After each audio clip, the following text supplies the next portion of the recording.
Hello and welcome back to the Littlest PetCast. I'm your host James, and today we are looking at the episode Topped with Buttercream.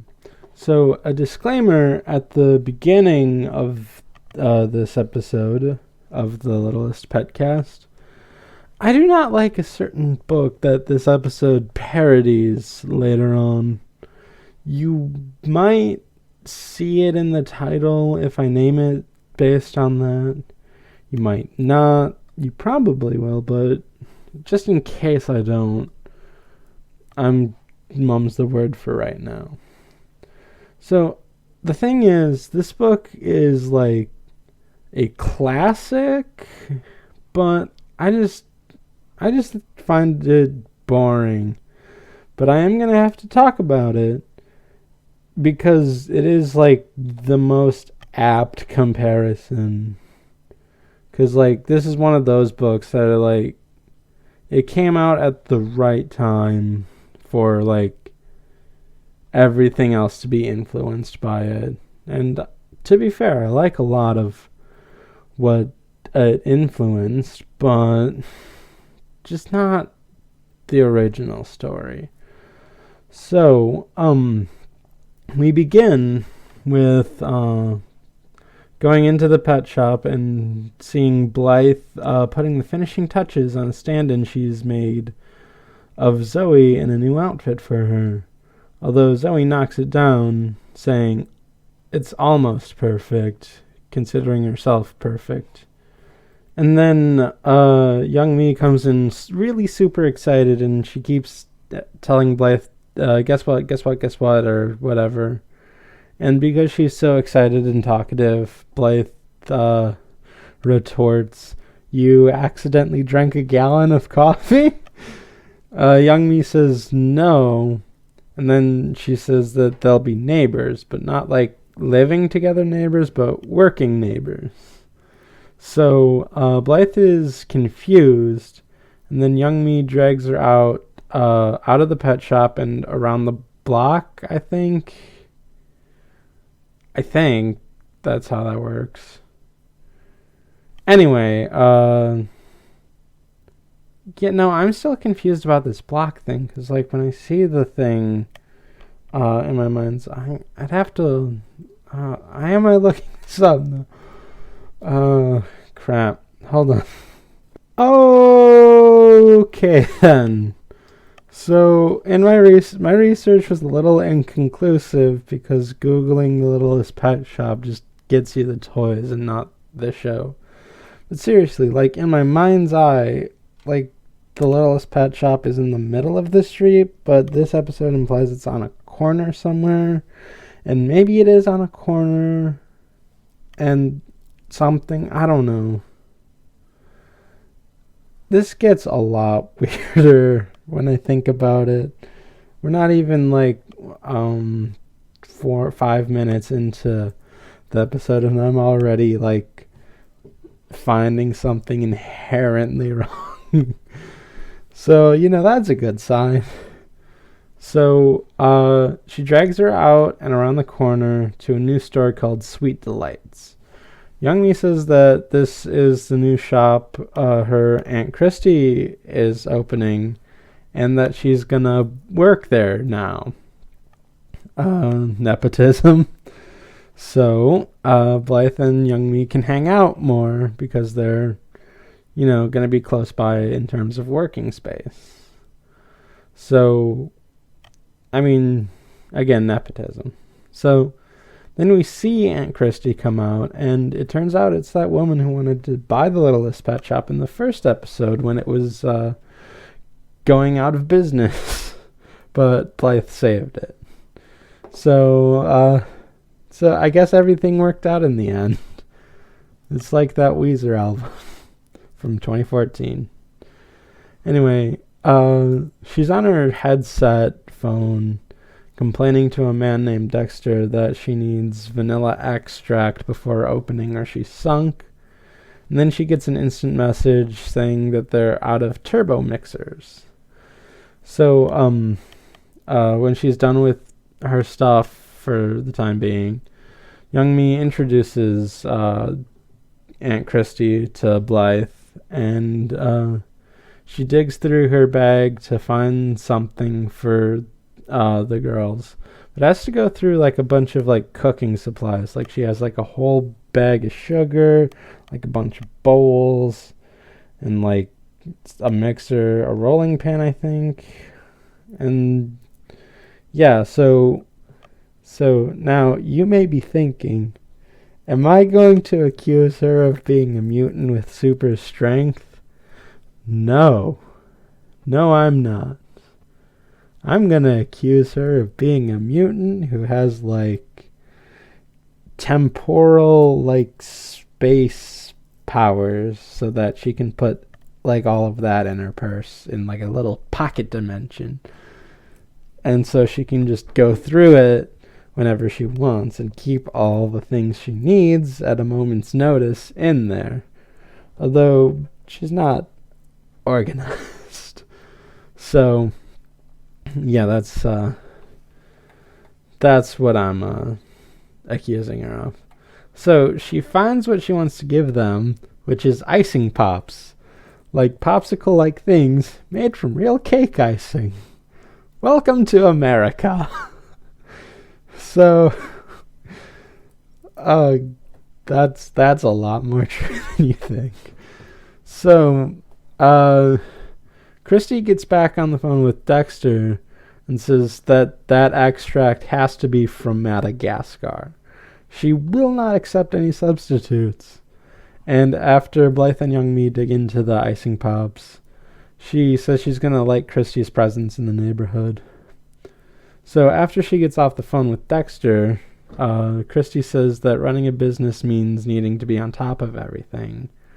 And then asks how her bunny, Buttercream Sunday, is doing at the Littlest Pet Shop. Wait, now, again, I know what you're thinking. Why hasn't she met Blythe before? Well, I'll tell you. Youngmee only introduced her as working at the Littlest Pet Shop, and she could have easily just talked to Mrs. Twombly about this. So, credit where credit is due. Like, even though they're gonna reference a book I don't like later on, credit where credit is due. So, in the Littlest Pet Shop, Buttercream is dancing and everyone's enjoying it. And then at one point during the dance, she stops at Vinny's turntables and changes the beat so that she, Pepper, and Sunil can do the robot. And then she finishes dancing, and everyone says how much fun it is to have her here. And, like, especially Penny, because Penny's like, oh, with you being so cute, I don't have to be as cute, because it takes the pressure off of me. And then she compliments Penny by saying, and here we go, you're the scoosh debouchiest of all the scoosh debouches. Yeah, you know what? We're gonna go into the 1-2 combo right now. A lot of Buttercream's dialogue is inherently weird. I'm just going to say that right now. It is weird. She does like a lot of like walk-arounds for stuff. And second, this leads into Buttercream's... It's hard to call this a running gag versus a character trait. It's kind of both. So what happens is Buttercream says something weird like that, or she says something too fast to understand, and then someone else goes, what? And then she goes, what? And then she crosses her eyes, twirls her ears, and then thumps her feet. She then gives a sigh of relief as she relaxes and goes back to normal, I guess. And then says anywho and rolls her eyes in like a 360 to jump off to a different topic. I know pets take after their owners, but I don't know if having a high-strung... Well, actually, bunnies are usually high-strung. So maybe that fits. Maybe Christie being like a high-strung, like, independent business owner, and Buttercream being like a sugar high-strung bunny rabbit makes this make sense. You know, talking about these things out loud might get me to think more weird things than I usually would if I wasn't, but this one actually makes sense. So, anywho, Russell now officially welcomes Buttercream to the pet shop, which is confusing why he didn't do that before she started dancing about and everyone was having fun. And Buttercream thanks everyone, but because of her odd speech pattern, Vinny has to remark, I don't understand like half the things she's saying, but I kind of dig it.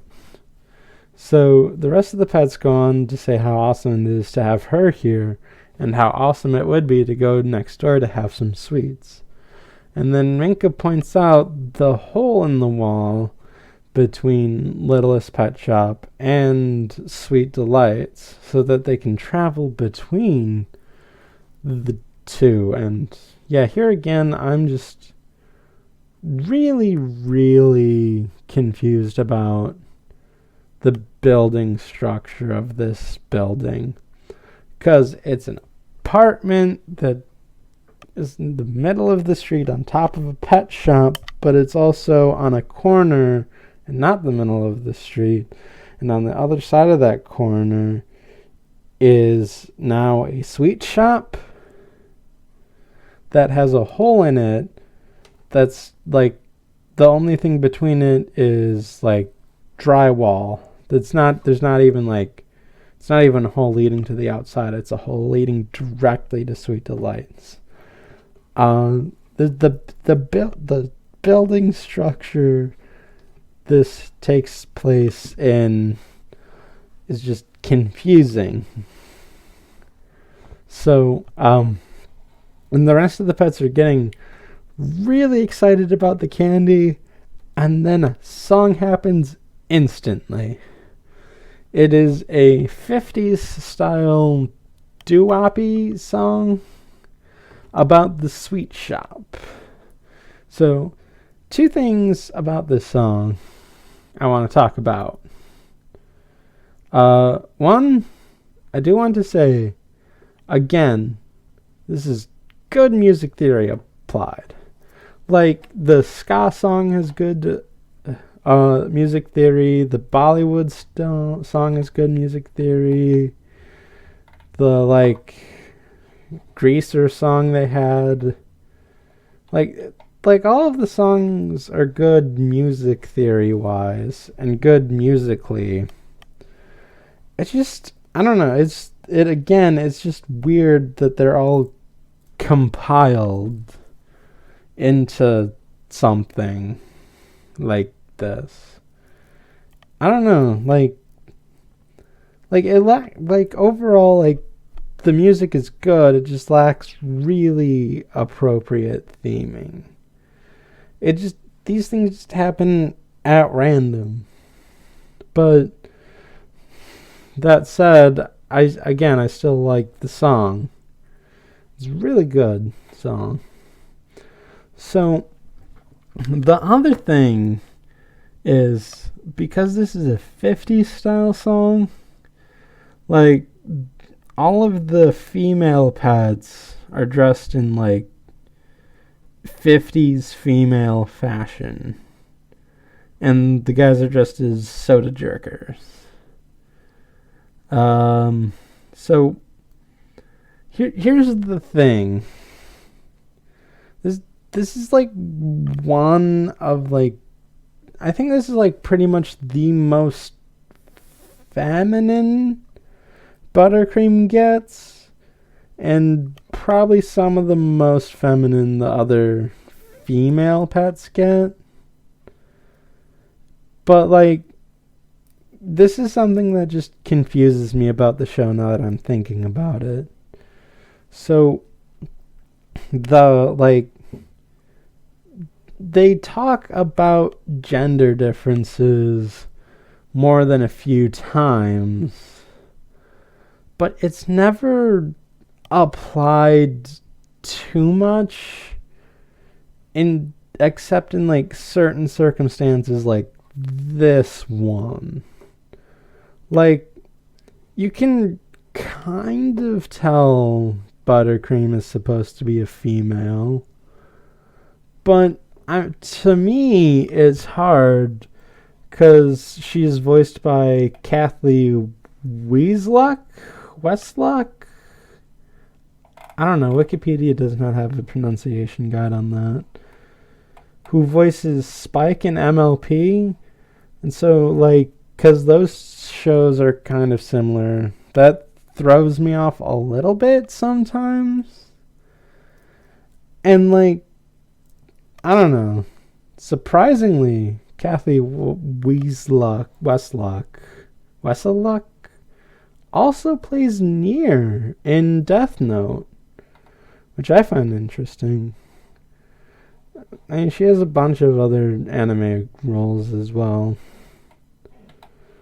But back on this track anyway, like the gender differences like between like the pets, they are talked about, but they're never applied heavily for the most part. You can still tell most of them. I mean, you can still tell the genders of all of them, but they don't really follow exact gender norms. More like they follow a lot of gender conventions, and then the rest of their personality takes it from there. Like, Minka has like pigtails, but you could hardly call her like a girly girl, for instance. And this whole thing is just a little weird to me for someone that like applies gender differences like not all the time, but not even like most of the time, like, but like, you know, a not insignificant part of the time. You'd think they'd play that up just a little more, but they don't really. So yeah, that's just like, and like the moments they do play it up, it's like right now when they're referencing a more repressive form time in society where like gender differences were not only pronounced but like really strict as well. So overall, maybe this show is forward thinking, maybe not. I don't know. Let's get back to the episode. After the song is over, Vinny says he has to go into Sweet Delights and asks Buttercream. Buttercream says yes with another thing of the running gag / character trait. But Russell thinks it's dangerous because there's construction going on. But the rest of the pets give him the stink eye and then just run off. And Russell just follows after anyways. So in Sweet Delights, we see the construction going on. And Aunt Christie approaches the head worker, Earl, and says it's looking good. Earl starts talking, but then gets silenced because she gets a call from someone asking her to talk to Earl. But as she says, she's doing that, and then asks Earl when they'll be done, which is what Earl was like telling her. And Earl says that they'll be done by Friday. So then she leaves, And then they kind of like insult her by saying like, bet she texts in her sleep. But it's not like she's busy because she's an owner of an independent sweet shop. She's very busy. She does not have time for a lot of things. You're probably used to working for companies, Earl, who like delegate their power and time to things, but she doesn't have anyone to delegate to except for her adolescent niece. So step off. Anyway, so they decide to pack it in, and once they've thoroughly packed it in, the pets enter, and they're impressed with what the place looks like so far. And just go around. Minka tries something on the wall, but it's paint. I just wanted to say that. Anyway, so the pets see a mural of candy, and Pennyling says that she wants to live there. And Minka agrees with that statement, saying she'll also want to bring a pretty toothbrush to protect her pretty teeth from yucky cavities. Like, okay, I will say, like, as weird as this show is, I have to say the performances are good.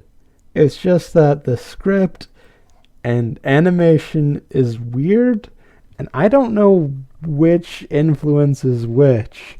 Do the writers go in and just say, and like write something weird and the animators are like, sure? Or do the animators just animate something odd and then the script, and they show it to the script writers, and the script writers say, let's figure out how to work that into the episode? Or do the voice actors just like talk, like say these weird lines, and then that informs them? It's this weird trying, maybe all three, who knows? But like I said, the performances are good, and you know, I kind of liked that performance from Minka. Anyway, so Buttercream shows the pets the kitchen, and everyone races in to eat some of the things that are in the kitchen. And Buttercream loses her bow in the shuffle, and mysteriously, the door to the kitchen closes. So, trouble. Anyway, so on the sidewalk outside of Sweet Delights, Blythe and Youngmee are just joking about what they're going to do now that they're work buddies, or close to work buddies. And then Blythe just invites Youngmee to hang out in the pet shop for a bit. So in the kitchen, the pets are still ravaging the kitchen. And Sunil is trying to resist eating more because he ate too much and has a tummy ache. But Pennyling, on the other hand, is so sugar high that her eyes are swirling, and when they stop swirling, she imagines living in that mural they saw earlier and sees everyone as sweets. So then she sees Minka as a cupcake, and then says that her cherry is crooked. And then Minka says, "How dare you?" Wait, what? So, as far as sugar high visions are, I know this goes without saying, but this is not as good as Onward's Aoshima. Just pointing that out there. I'm pretty sure some of you were thinking it. I just wanted to say it. So Penny's illusion is broken by Pepper's stench, and she snaps back to reality somewhat, as we're about to see in a minute. And because Pepper begins freaking out and is like all paranoid about what the sugar is doing to them. And Russell is also freaking out and says that it's really time for them to leave. And everyone else is noticeably freaked out by how much sugar they just inhaled. And Russell tries the door, except it's stuck with sweets. And Russell is in agony over this. And Russell says, okay, we're beginning to talk about the book. That they're trapped like a remote tribe on a jungle island, and Vinny calls chief. From that, you can pretty much tell this classic book that I don't really like too much is Lord of the Flies. But we'll get more into that just a little later. Anyway, so at the pet shop, Blythe and Youngmee are doing some cleaning, and then Blythe goes into the day camp to check on things there, but does not see anyone, and starts like the come on out, I know you're hiding, this is a really funny joke. But it gets more freaked out. This isn't funny anymore. Seriously, come out.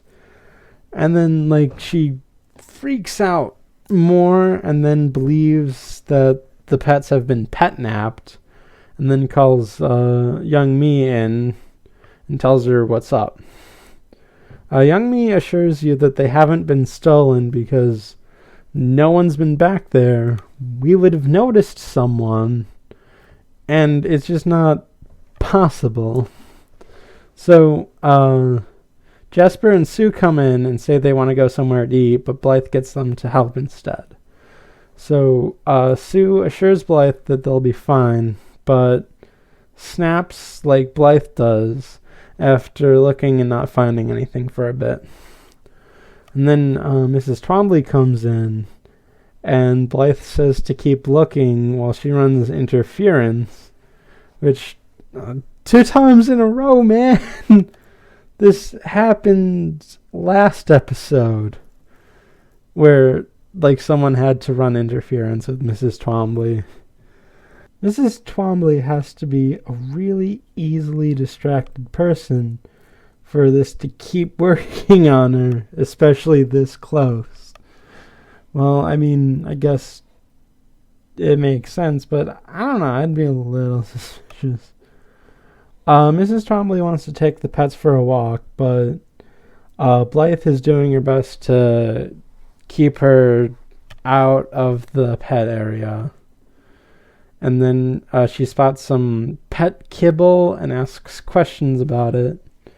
I don't know if it's fresh, but Mrs. Twombly says high quality pet kibble, like the ones they stock here, have a really long 100+ year shelf life, and she has a government report about it. Blythe says she wants to look at the report, but Mrs. T says it'll be hard to find, but through pressure from Blythe, she goes and looks for it. That was too close for Blythe, and says that they need to look for clues, and to find a pet, you have to think like a pet. And then she does animal things for a bit, which everyone thinks is a little weird at first, but then she finds a hole that she didn't notice before, which is weird.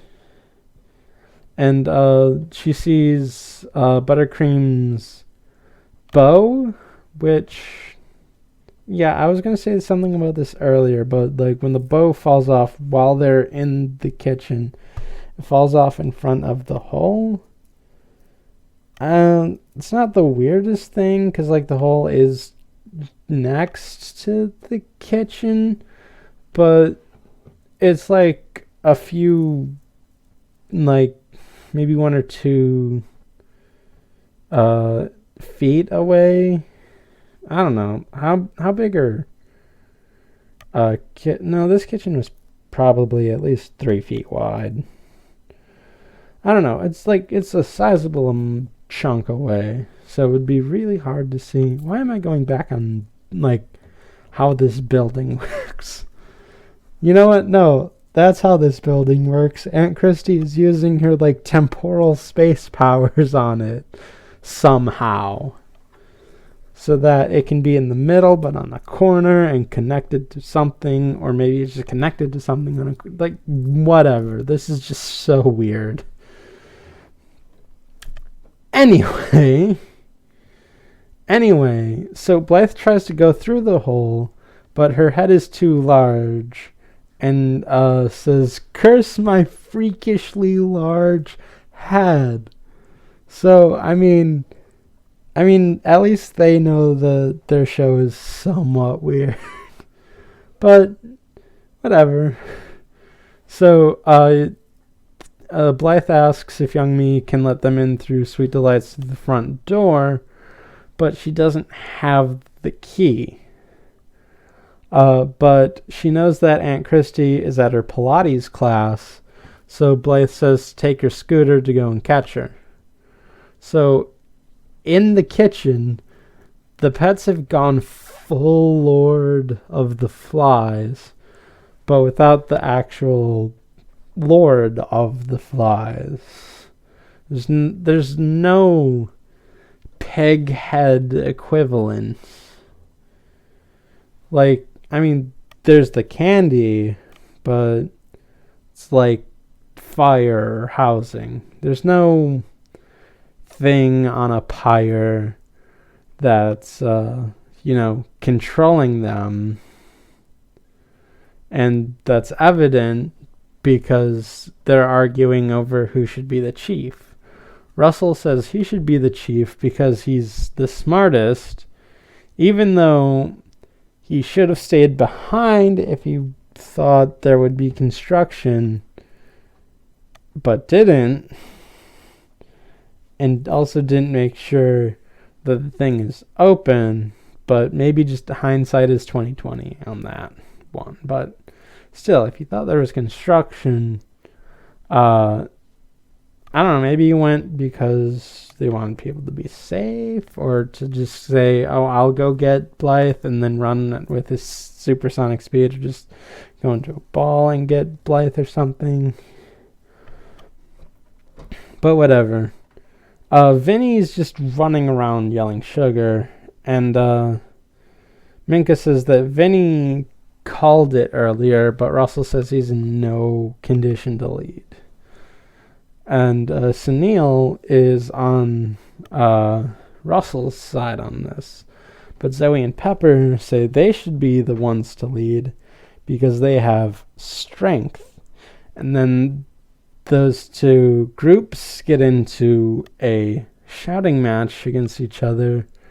And Penny and Buttercream are liking this distraction because they take all the food, knock over like one of those things that has like 3 rows of trays and is like 3 feet tall, and they knock that over and declare themselves the rulers because they have all the resources, and by that I mean sugar. So and anyway, Youngmee heads to Pilates class to find that Christie isn't there. And although she said she was going to get her nails done afterwards. So Youngmee leaves. At the pet shop, Blythe is freaking out some more, and Jasper tries making jokes, but Sue just hits him because it's not helpful, even though Jasper thinks it's helpful because he's trying to lighten the mood. So then Youngmee goes to the salon, but she's not there either. However, she's told to try the TikTok shop because Christie said something about needing a new watch battery. So In the kitchen, the pets are trying to climb the gate to get past Penny and Buttercream, but to no avail. And so at the clock shop, Youngmee stops in and is told that Christie went to get ice cream. And then back in the kitchen, Vinny is still running around saying sugar, but then slows down and then stops and then calms down and says, "What are we doing?" And sees what's going on, how everyone is arguing with each other about stuff, and calls everyone out on saying, "No, it's the sugar that's making us do this. This is not who we are." Buttercream doesn't believe him, but everyone else starts to simmer down at first and come to their senses because they realize that Vinny's right. This is just the sugar doing this to them, not who they are. So maybe the sugar is the pig head on a steak, but I don't know.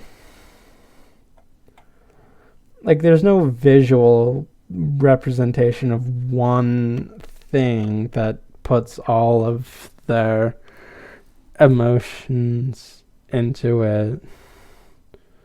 Although, I don't know how you could get something like that in a sweet shop. I guess, like, if you had, like, a batter mold of a pig on, like, a candy cane steak, maybe.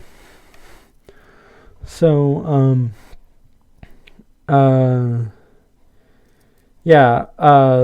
everyone else starts calming down, but Buttercream is still freaking out and still on a sugar rush. And it's like, your niceness isn't gonna get me. But Pennyling is like, wait, no, they're right. They're my friends. We would never really do this to each other. It's just the evil sugar. And that effectively talks Buttercream down. So they all celebrate that they're friends again, but they still have to reckon with the fact that the door is still stuck. Youngmee goes to the ice cream shop and is notified that Aunt Christie just left with a strawberry basil cucumber ice cream.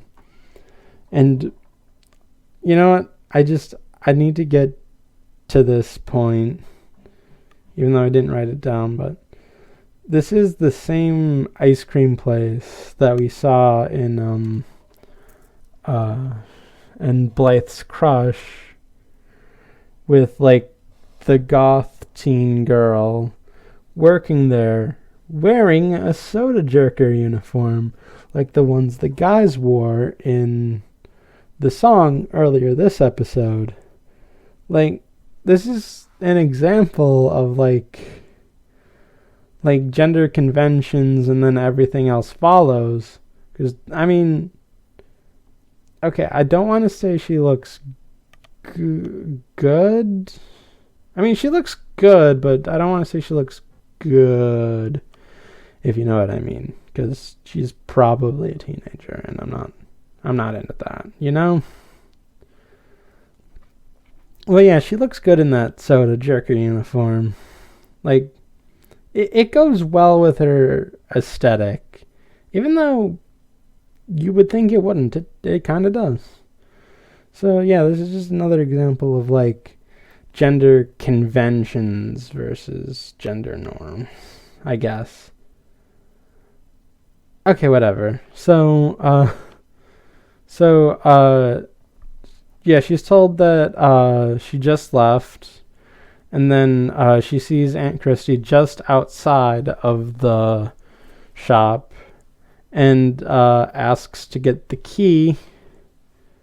And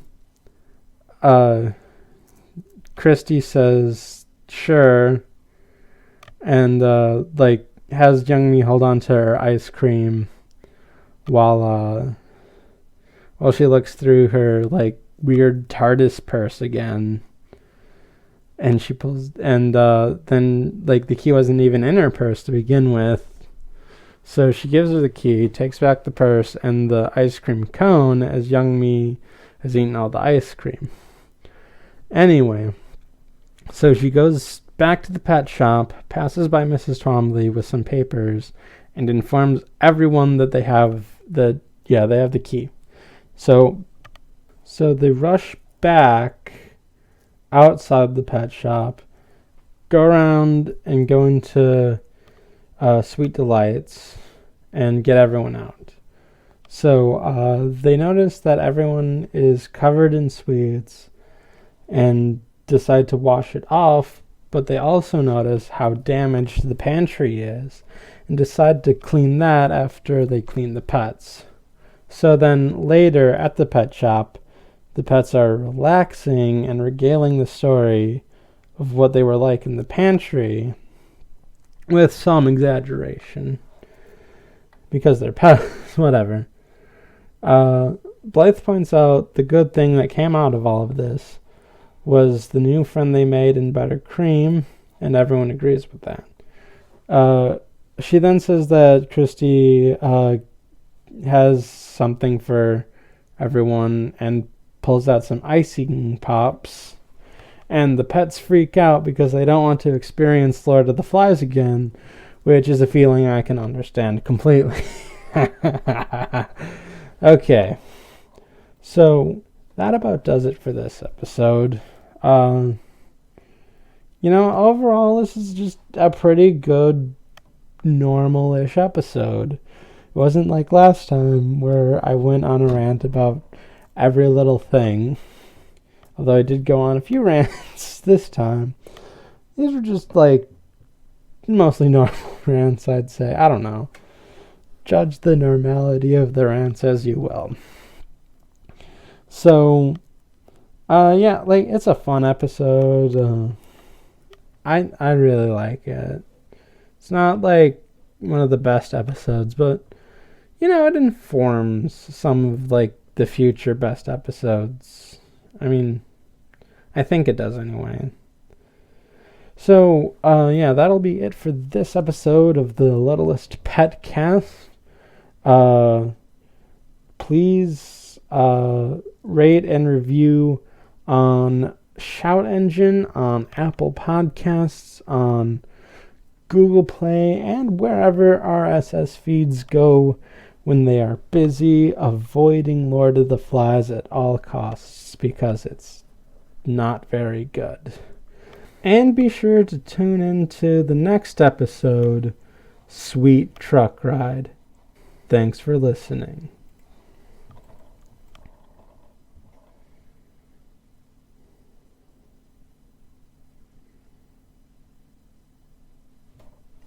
Okay, to be perfectly honest, I've only seen the Lord of the Flies movie from the early 1900s, but that movie was still really boring.